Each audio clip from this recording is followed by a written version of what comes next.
क्या आप जानते हैं कि मिथिला के राजा और माता सीता के पिता राजा जनक, जिनको विदेह राज भी कहा जाता है, ने सीता स्वयंवर का निमंत्रण अयोध्या भेजा ही नहीं था।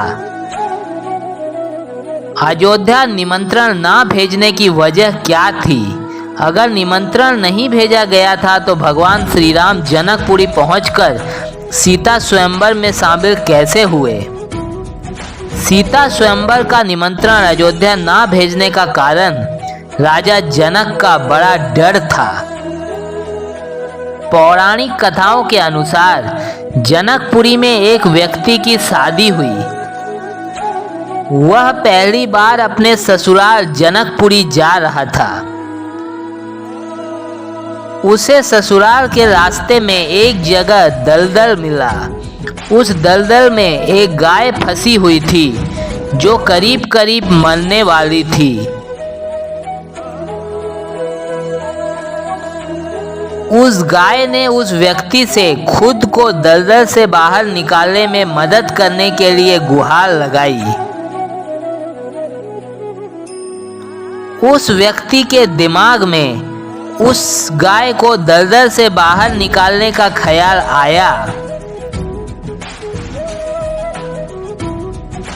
परंतु दूसरे ही क्षण उस व्यक्ति ने सोचा कि गाय तो मरने ही वाली है और कीचड़ में जाने पर कपड़े खराब हो जाएंगे। वहीं वो दलदल में फंस भी सकता है, इसलिए वह गाय के ऊपर पैर रखकर आगे निकल गया।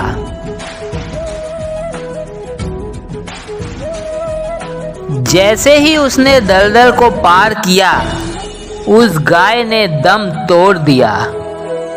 दम तोड़ते तोड़ते उस गाय ने उस व्यक्ति को श्राप दिया कि तू जिसके लिए मुझे मरता हुआ छोड़कर जा रहा है, उसे ही देख नहीं पाएगा। अगर उसे देखेगा तो उसी समय तुरंत उसकी मृत्यु हो जाएगी। ससुराल पहुंचकर वह व्यक्ति घर की तरफ पीठ करके दरवाजे के बाहर ही बैठ गया। ससुराल के लोगों की तमाम कोशिशों के बावजूद भी वह अंदर नहीं गया। वह दरवाजे के पास से हिला तक नहीं। इस पर उसकी पत्नी ने घर से बाहर आकर उससे अंदर चलने को कहा, लेकिन उस व्यक्ति ने श्राप के डर से अपने पत्नी की तरफ देखा ही नहीं।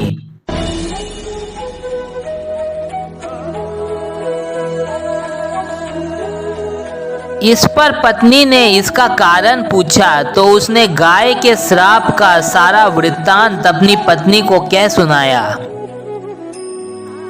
फिर पत्नी ने कहा कि मैं पतिव्रता स्त्री हूँ, आप मेरी तरफ देखो, मुझे कुछ नहीं होगा।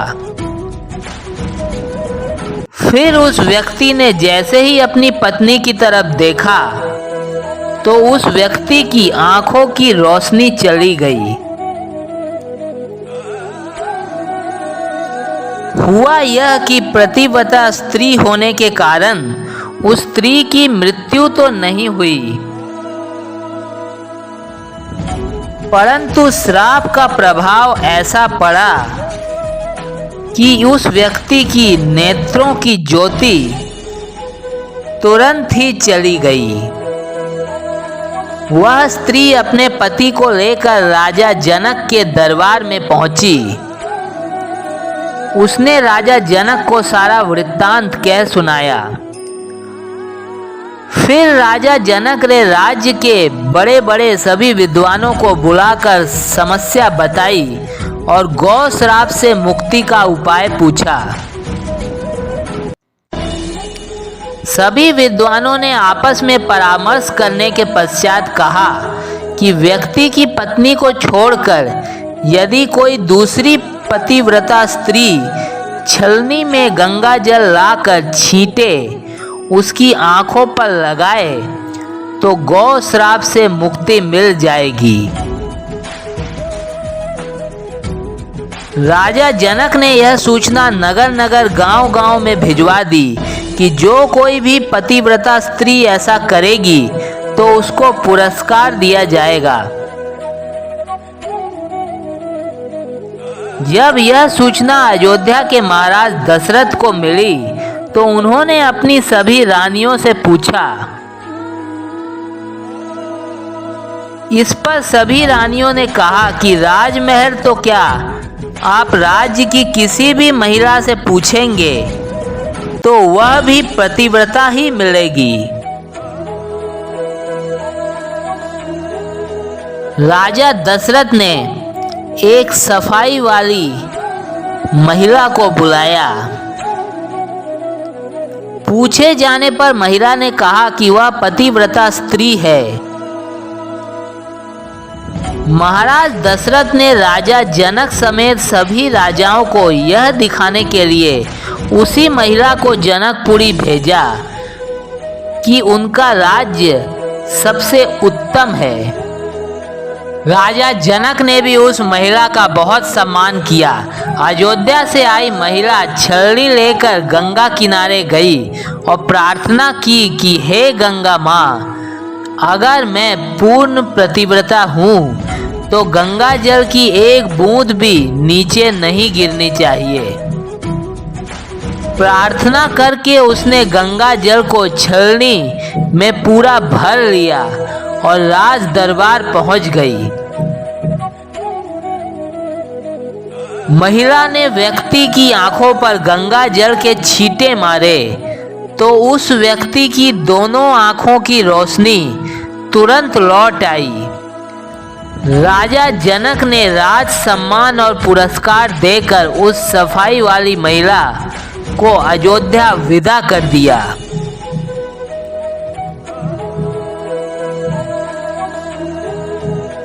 जब सीता का स्वयंवर होने वाला था उस समय राजा जनक को उस सफाई वाली महिला का ध्यान आया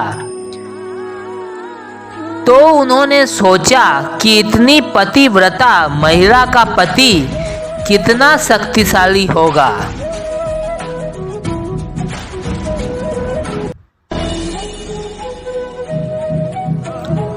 अगर राजा दशरथ ने इसी तरह से किसी द्वारपाल या सैनिक को स्वयंवर में भेज दिया तो वह तो शिव धनुष को आसानी से उठा लेगा, उस पर प्रत्यंचा चढ़ाकर आसानी से उस धनुष को तोड़ देगा।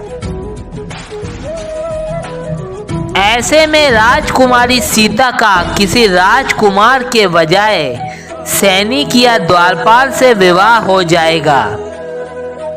इसी डर के कारण राजा जनक ने सीता स्वयंवर का निमंत्रण अयोध्या नहीं भेजा। अयोध्या के राजकुमार श्री राम और लक्ष्मण सीता स्वयंवर के समय ऋषि विश्वामित्र के साथ रह रहे थे। राजा जनक ने गुरु विश्वामित्र को स्वयंवर के कार्यक्रम में पहुंचकर आशीर्वाद देने का आग्रह किया। इस पर ऋषि विश्वामित्र राम और लक्ष्मण को लेकर जनकपुरी पहुंच गए। फिर भगवान श्री राम ने शिव धनुष उठाकर प्रत्यंचा चढ़ाई तो धनुष टूट गया। श्री राम ने सभा में धनुष कब उठाया, कब प्रत्यंचा चढ़ाई और कब धनुष को खींचकर तोड़ दिया, किसी को पता भी नहीं चला। उन्होंने सीता स्वयंवर की शर्त पूरी की। फिर राजा जनक ने महाराज दशरथ को राम सीता विवाह में सम्मिलित होने के लिए निमंत्रण भेजा। राजा दशरथ भी बारात लेकर जनकपुरी में पहुंचे।